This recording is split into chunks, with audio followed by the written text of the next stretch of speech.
नमस्कार। जयराम जी के यहाँ पर हम बताने जा रहे हैं आपको इस वीडियो में बहुत अच्छा वीडियो हो जाने वाला है। आपको यह वीडियो आपके लिए बहुत ही अच्छा होने जा रहा है, तो इस वीडियो को पूरा लास्ट तक देखें। आप लोग के बहुत ही मजा आ जाने वाला है। इस वीडियो में कुछ ऐसा हो जाने वाला है तो आपको बता दें, इस वीडियो में आपको पता चल जाएगा।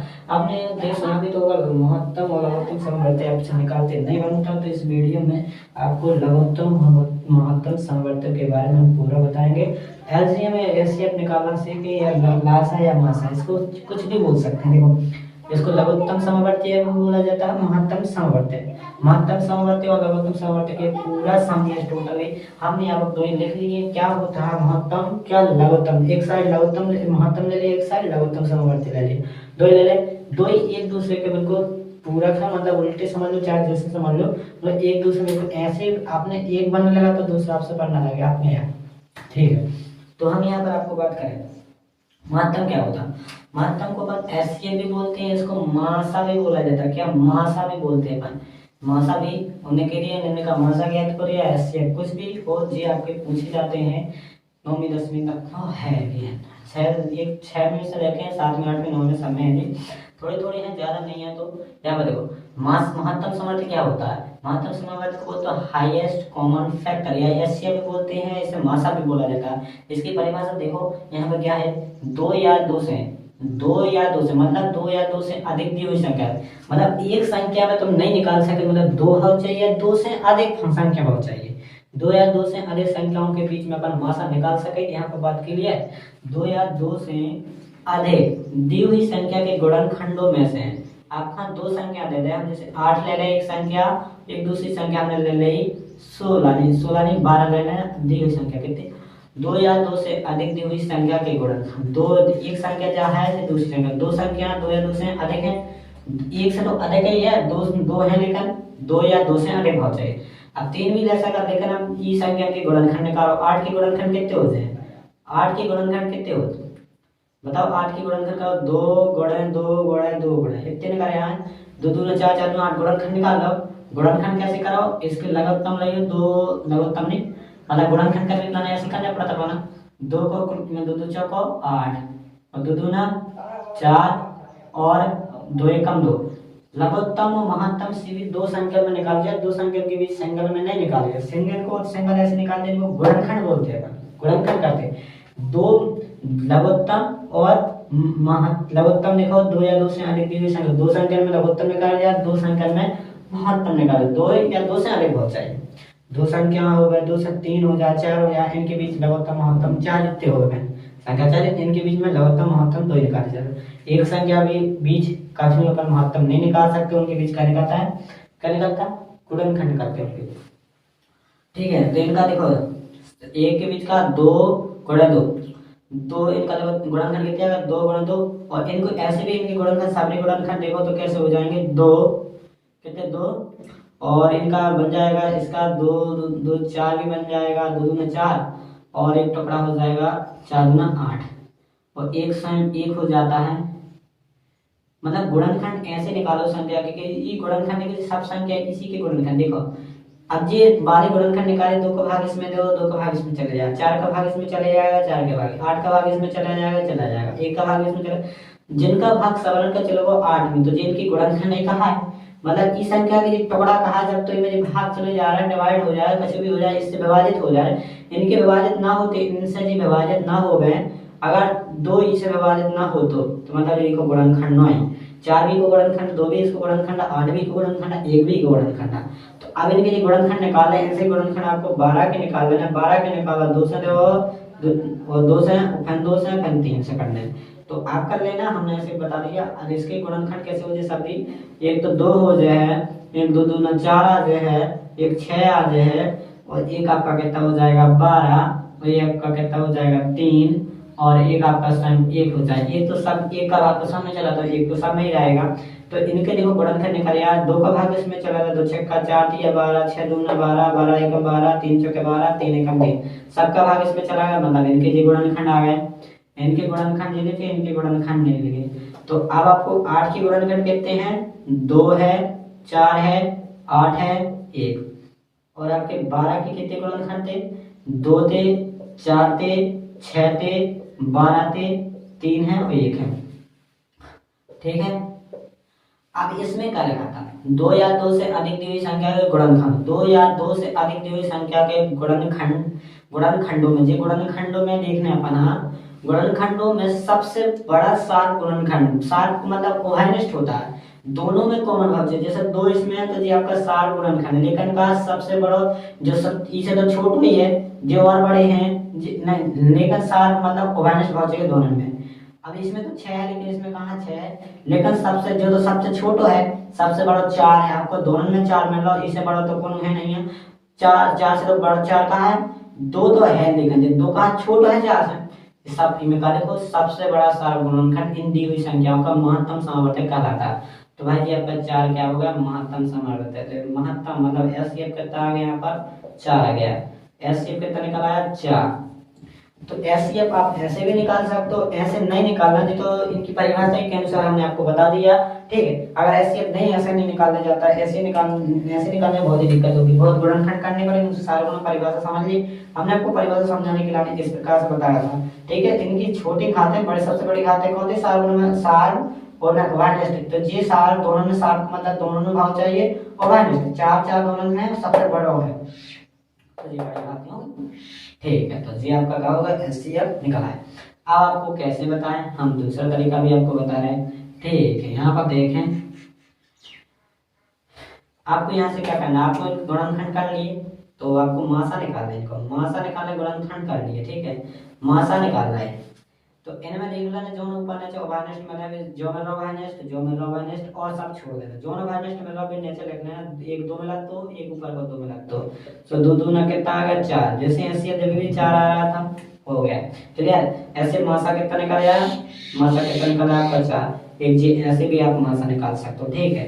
ये भी आपने मासा निकाल लिया, ऐसे भी निकाल सकते हो, आप ऐसे भी निकाल सकते हो, जैसे गुणनखंड करते हैं ऐसे, ये दो संख्या को खट्टन गोटा कर दो गुणनखंड, इकट्ठा क्या करे 8 और 12 का गुणनखंड करने जबलो करना ना, जबलो दोनों में एक सी संख्या पर भाग जावे, तो इमे ऐसा जबलो देना भाग कब लो, जब एक सी संख्या का जब भाग चलो था डिवाइड होता रहा, 2 से काटेंगे दोनों में चलो जाना, 2 से काटेंगे 2 चौके 8 और 2 6 का 12, अगर अलग अलग संख्या को भाग जाओ तो नहीं देना, वहीं पर बंद करना, वहीं तक आपका मासा आ जाएगा। तो 2 का भाग इसमें जाएगा, 2 का भाग इसमें भी चल जाएगा, 2 दूना 4 और 2 तिया 6। अब यहाँ पर क्या होगा, देखो यहाँ पर क्या 2 का भाग इसमें जा रहा है, 2 का भाग इसमें नहीं जा रहा, तो 2 का भाग इसमें तो जा रहा लेकिन इसमें नहीं जा रहा, छोटे ऐसा करना है कि 3 2 में भाग दोनों में जाओ चाहिए, ऐसी संख्या सोचो कि दोनों में जाए, और 3 को भाग इमें भी दे रहा है तो 3 को भाग इमें तो चलेगा लेकिन इमें नहीं जाने, मतलब जो कि आप यहाँ से नहीं होने और सो आपको जितो आगे जो का कहा है महत्तम समावर्तक। तो यहाँ पर एचसीएफ कितना आ जाएगा, एचसीएफ या महत्तम समावर्तक बोल सकते हो, 2 जो गुणे में 2 गुणे 2, तो ऐसे भी आप 2 दूना 4 महत्तम समावर्तक ऐसे भी निकाल सकते हैं आप, कि ऐसे ये मतलब जहां तक ऐसे देने आपको गुणनखंड कहता है इनकी, ये इसको ऐसे इस प्रकार से भी महत्तम समावर्तक किया जाता है, जब तक देना जब तक दोनों में भाग दिया जाता है। ये दूसरे प्रकार से ये पहले हमने पहला प्रकार बता दिया था, दूसरा हो गया तीसरा तरीका, 2 से काटा, 2 उसको इसमें भाग जाता है, इसमें भी जाता है, 2 का इसमें भी जा रहा था, 2 का इसमें भी जा रहा था, हमने भाग दे दिया।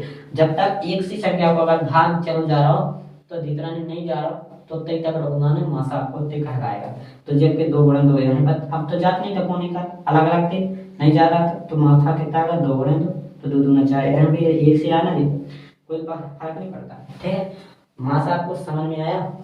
तो अब लघुत्तम देखें, लघुत्तम क्या है, लघुत्तम समवर्तक क्या है, 2 या 2 से 2 इमें भी रही है, 2 ही से लगना, 2 से ज्यादा संख्या के बीच में लघुत्तम नहीं निकाल जात, 2 या 2 से अधिक संख्या के बीच में लघुत्तम निकाल सके, मतलब निकाल जात, एक संख्या के बीच लघुत्तम नहीं निकलता, ठीक है। तो आप जन एक संख्या को लेके हम लघुत्तम कर रहे हैं, नहीं 2 संख्या के बीच लघुत्तम हो, एक संख्या के बीच लघुत्तम नहीं हो, वो गुणनखंड कहलाता, ठीक है। तो 2 या 2 से अधिक दी हुई संख्याओं का लघुत्तम, 2 या 2 से दी गई संख्याओं का लघुत्तम समावर्त इन संख्याओं के 7 गुणजों, लघुत्तम इन संख्याओं के 7 गुणजों से सबसे छोटा गुणज होता है। जैसे हमने संख्या ले ली 14,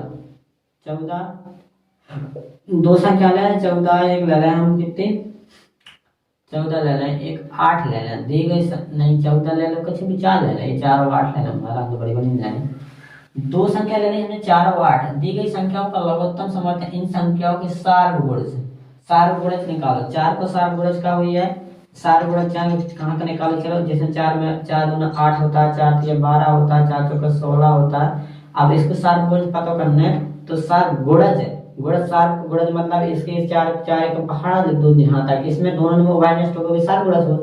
तो 8 के लिख दो, 8 16, 8 तिया 24, 8 चौके 32, 8 45, यहाँ 4 को भी लिख दो, 4 5 20, 4 6 24, 4 7 18 और 6 48, 8 7 56। यहाँ पर सार्वगुणज, सार्वगुणज का मतलब यहाँ पर गुणज उसका स्वयं का गुणज संख्या का गुणा, उसमें अगली में हाथ गुणा करा। चलो जैसे 4 स्वयं का 1 का गुणा करे इसमें, 4 इसका गुणज है, 4 का गुणा 2 में करो तो 4 दूना 8 इसका गुणज, 4 इसका गुणज है। भाग चले जाओ मतलब 4 का भाग इसमें भी जाएगा, 4 2 12, 4 चौको 16, 4 5 20, 40, सब रंग में भाग करो जने की गुणज लिखे। भाग जरी से अच्छा पहाड़ लिख दो तो 4 भाग तो यही होगा, तो 4 गुणज ही तो लिखे। अब सार गुणज होता है ई दोनों में ओवरनेस्ट कौन मिल रहा है, ओवरनेस्ट देखो सार मतलब ओवरनेस्ट, तो देखो 16 भी आपको मिल रहा है, मिल रहा है ना, 4 चौके 16 मिल रहा है, तो सार में मतलब दोनों में कॉमन मिल रहा है, 16 मिल रहा है।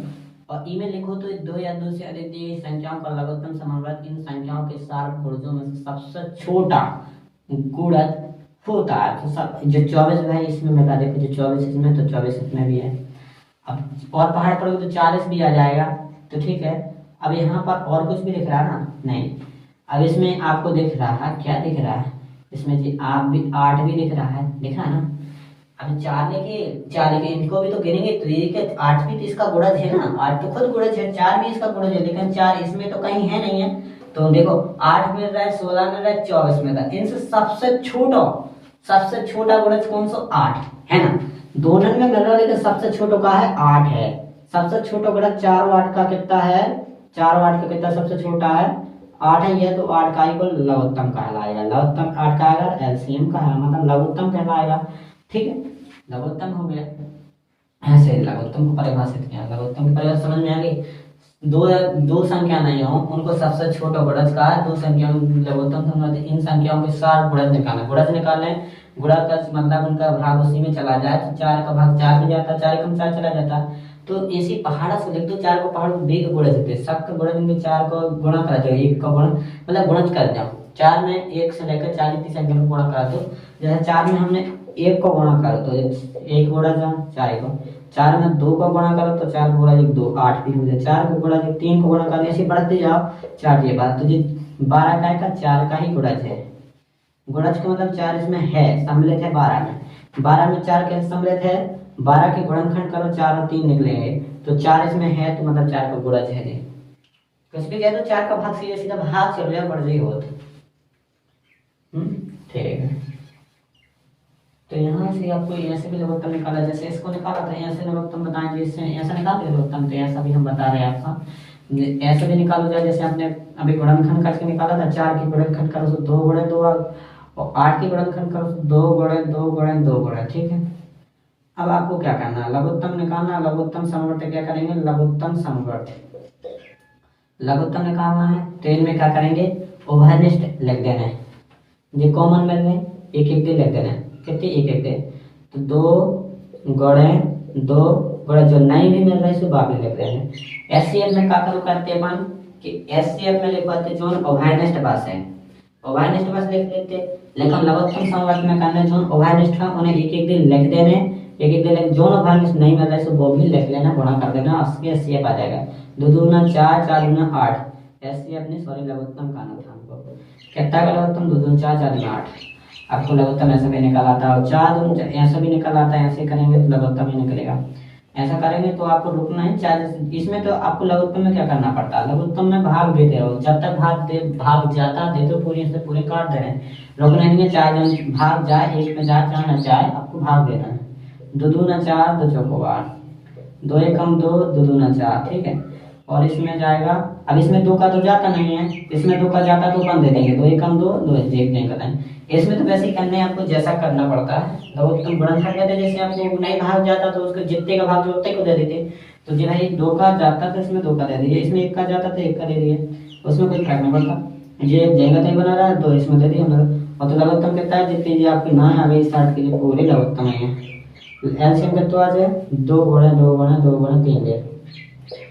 लघुत्तम कितने आएगा, 2 चौके 8, 2 दूना 4 आएगा, 4 दूना 8 हो जाएगा। 4 जैसे पढ़ 8 ही आएगा। अब ऐसे भी 4 जैसे निकालो तो लघुत्तम ऐसे निकाल, ज़्यादातर आप ऐसे निकालोगे लघुत्तम तो बहुत अच्छा रहेगा। तो ऐसे में जल्दी निकला 16 और 12 का जैसे निकाले हम ऐसे में। तो देखो लघुत्तम निकालना है तो 4 जन संख्या से भाग दो, 4 बड़ी से दे दो, 4 छोटी से दे दो। जोन सुना में चला दो, दोनों में 4 है वो दे दो तुम। तो भाग में 4 को जा रहा, 4 में जा रहा, तो 4 किया 4 चौके 16, 4 तिया 12। इसमें जो ही ध्यान करना है, अपन लघुत्तम निकालो तो लघुत्तम आपका आंसर वही आएगा, सेम आएगा। 4 जैसे निकालो, 2 दूना 4, ये में 3 को नहीं जा से जाए होता है। लघुत्तम में तो भाग जा चाहे जा देते रहना है। जोन में जोन को जा रहा पहले देते रहना है। अब 2 को जा रहा, फिर 2 को 2 एक हम 2 या 3 एक दें। और आपके यहाँ पे 3 में हो जा रहा तो 3 का दे देते, 1 जाएंगे तो 3 एक दे। अब जितनी जो निकाला है संख्या तुम्हारा लघुत्तम वाला एलसीएम होगा 2 4 गुणे 2 गुणे 2 गुणे 3। ठीक है, तो इनका कितना आ जाएगा, 4 दूना 8 और 3 दूना 6 16 48। तो ये आपका कितना निकलेगा, लघुत्तम। ठीक, ऐसे भी निकाल सकते हो आपका, कि ऐसे क्यों निकाला हमने, ऐसे नहीं निकालना चाहिए, जैसे भी निकालो, जैसे निकाल लो वैसे निकाल। आप वैसे भी निकाल सकते हो, इनका पहाड़ लेके गुणज लेके निकाल दो। 16 का 32 लिख दो, 48 लिख दो, ठीक है। और फिर 12 का लिखो 12 और 24, 12 के 36, 22 का 48, फिर लिखो, फिर लिख दो कितने 64, 16 85, बच्चों 48, 52 36 बराबर 60। देखो इसमें सबसे छोटा गुणज कौन सा कॉमन, तो 7 गुणज मिल रहा कॉमन, जे मिला ना। अब इससे तो छोटा और इसमें मिलेगा नहीं ना गुणज। इनमें सबसे सारे गुणज के तो सबसे छोटा गुणज यही है 48। 48 इसमें नीचे तो है नहीं, ऊपर बड़े ही जाने, मान बढ़ता ही जाने। तो मान से मतलब ये सबसे छोटा गुणज है, मतलब 36 और किसमें ना कॉमन मिला ही नहीं रहा। सारे गुणज सबसे छोटा का मिल रहा है 48 मिला। तो तुम्हारा लघुत्तम कितना निकल आएगा, 48। कितना, 48 आंसर हो जाएगा। और चाहे जैसे निकालो, जैसे आप चाहो वैसे निकाल दो, ठीक है। तो अगर दोस्तों वीडियो पसंद आया तो लाइक करें, कमेंट करो। अगर वीडियो अच्छा लगा तो आप लोग दोस्तों के साथ शेयर जरूर करें। धन्यवाद, मिलते हैं नेक्स्ट वीडियो में।